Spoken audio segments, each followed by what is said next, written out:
খবরের কাগজ খুলে দেখি যে আমাদের আরেকটা দল যারা আগে আমাদের সঙ্গেই ছিল 1991 সালে ছিল না, কিন্তু না আমাদের সঙ্গে ছিল না, আমাদের সঙ্গে আসছে 2001 সালে। 2001 সালে সরকার করছিলাম, তাদের দুজন মন্ত্রীও ছিল, নিজামী সাহেব আর মুজাহিদ সাহেব। সরকার আমাদের সঙ্গেই ছিল। এখন ওরা বলতেছে আমরা নাকি ওই সময় দুর্নীতি করছি। তাহলে তুমি কি ধর্মপুত্র যুধিষ্ঠির ছিলা? ওই সরকারে তো তুমিও ছিলা। লিলি বিউটি সোপ, যার অ্যান্টি এজিং গুণ তারুণ্য ধরে রেখে ত্বককে করে উজ্জ্বল। তারুণ্যময় উজ্জ্বল ত্বকের জন্য রিমার্ক। তোমারও তো ওইটাই ঘাড়ে আসে পড়ে, তাই না?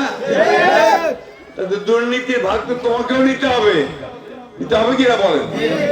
আমরা কোনো দুর্নীতি করিনি, আমরা দেশকে সেই সময় সামনের দিকে আগায় নিয়ে গেছি।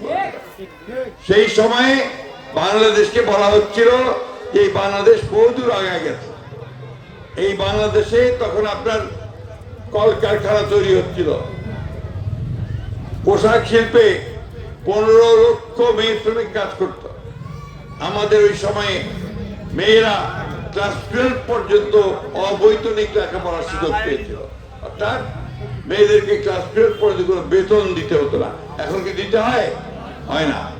ওইটা তখন কিন্তু বেগম খালেদা জিয়া সেটা করছিলেন, ওটা এখন পর্যন্ত চলতেছে, যার ফলে আমাদের মেয়েরা এখন উচ্চ শিক্ষায় যেতে পারতেছে, ভালো রেজাল্ট করতেছে এবং তারা ডাক্তার ইঞ্জিনিয়ার হওয়ার সুযোগ পাচ্ছে, তাই না? আমাদের কলকারখানা নির্মাণ করতে হবে বন্ধুগণ, এটা একমাত্র বিএনপি পারে। কলকারখানা নির্মাণ করলে আমরা আমাদের ছেলেদেরকে চাকরি বাকরি দিতে পারবো। লিলি বিউটি সোপ, যার অ্যান্টি এজিং গুণ তারুণ্য ধরে রেখে ত্বককে করে উজ্জ্বল। তারুণ্যময় উজ্জ্বল ত্বকের জন্য রিমার্ক।